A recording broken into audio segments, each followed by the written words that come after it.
Okay, Beam.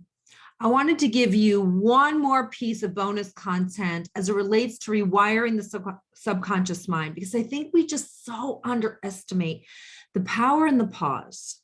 The power in the pause when it comes to rewiring your subconscious. You see, we talked about the even more statements. We talked about brain dumping to get to the root cause of the things that are blocking you. We talked about the stick, what wouldn't happen, and the carrot, what would happen. What I wanted to also talk to you about is a quantum leap that I had in my own personal business when I felt like I was going to be the almost made it girl. I shared briefly that I had done a significant amount, but wasn't my goal my very first year as a leader in the company. I beat myself up for 2 years. And it came down to fear of failure, that I wasn't willing to throw my heart over the line like that again if I wasn't going to get what I wanted. Can anyone relate? I'm not willing to sacrifice that much. I'm not willing to maybe embarrass myself. I'm not willing to fill in the blank, right? And then you start making reasons and excuses. You know all of them. I don't need to name them. And so I found myself then in bad habits. And I started to think, no, that's not really who I am. I'm just choosing this. But then it became the reality of my life, a low-level achieving person. And I did not have my subconscious in identity to that. So what was going to happen? I was going to need to course correct.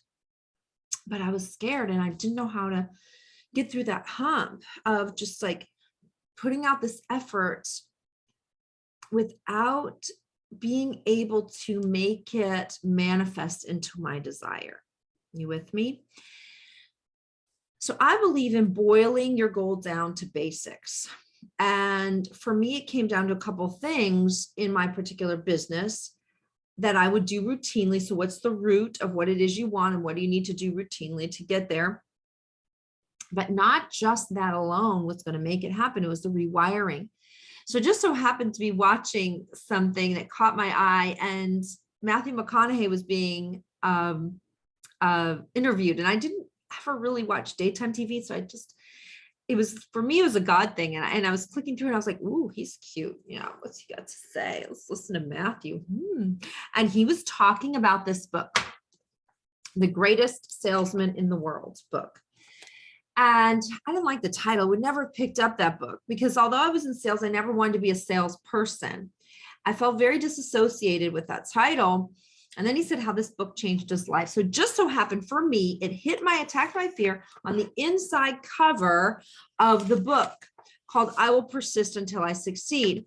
So in order to get over the hump of something, you have to acknowledge what it is and then find something to attack it. It might be a biblical prayer. It might be something from another book, like the Book of Mormon or some other holy book you read. It might be from an inspirational book. It might be from something like this, The Greatest Salesman. It might be a song that riles you up, but it needs to speak to whatever it is that's holding you back.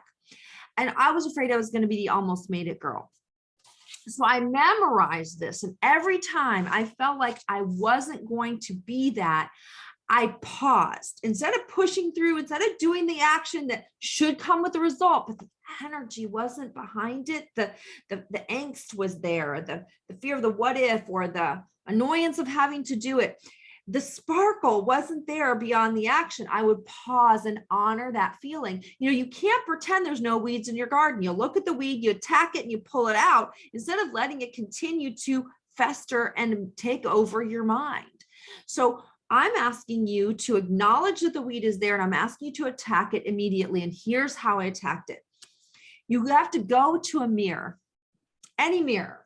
A rear view mirror, a compact mirror, you can find a mirror anywhere. And I want you to get so close. I mean, so close where your pupils live, past the nose you're going to judge and the hair that's not quite right that day and whatever else you're feeling self-conscious about or annoyed about or catches your attention. You're going to get so close and you're going to tell your soul who it be through your pupil. So you're going to talk to her and you're going to tell her who she forgot she was.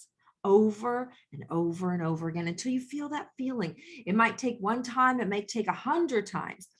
until that feeling sets in your body. And you know that feeling, it's like, ooh, wee, I'm going to go do that now. That feeling, don't go do it yet. This is, we're talking about though, seconds to minutes to change the trajectory of the energy that you're putting out, that which what you're saying. People feel the energy. Remember, the words are only 7% of the communication. The rest is intonation and body language. And they even have apps out there to check your tone, to see what your real emotion is.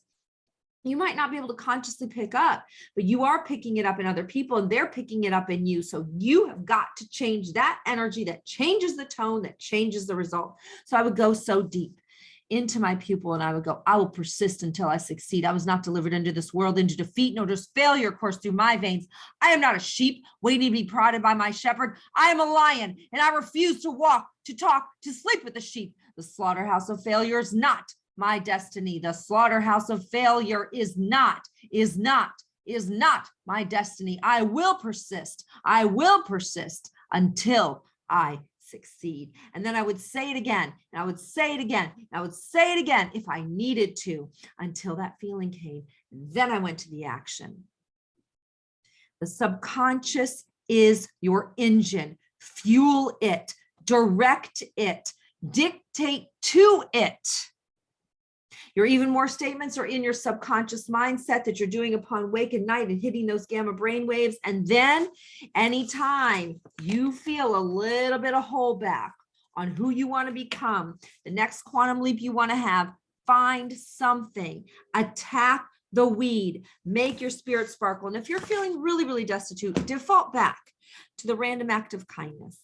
Giving to somebody spontaneously is a self-confidence giver back to you, a self-love back to yourself.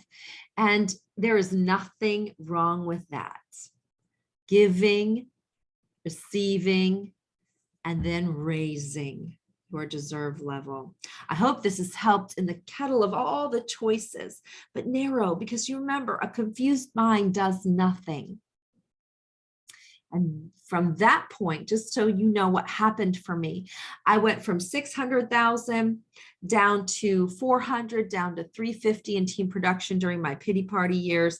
And I attacked that thing and I did just the root stuff. And I didn't worry about the rest because I knew the rest was going to come because it was already mathematically worked out.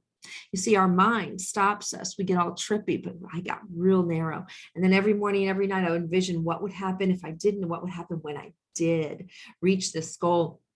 Then I went from 350 to 650,000. We jumped 350,000. I became #1 in the company for sharing this business, helping the most new people have the most success in their first year of business.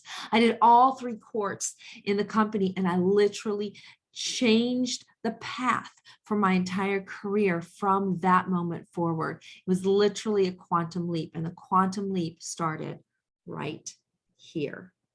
It's going to be there for your body. It's going to be there for your relationships. It's going to be there for your business. It's going to be there for your money. It's going to be there for your joy. Here, welcome. Here are the places and the spaces that you can begin being the boss again of that which is conducting your life. God bless you. Let's do it. High level living. Beam, baby.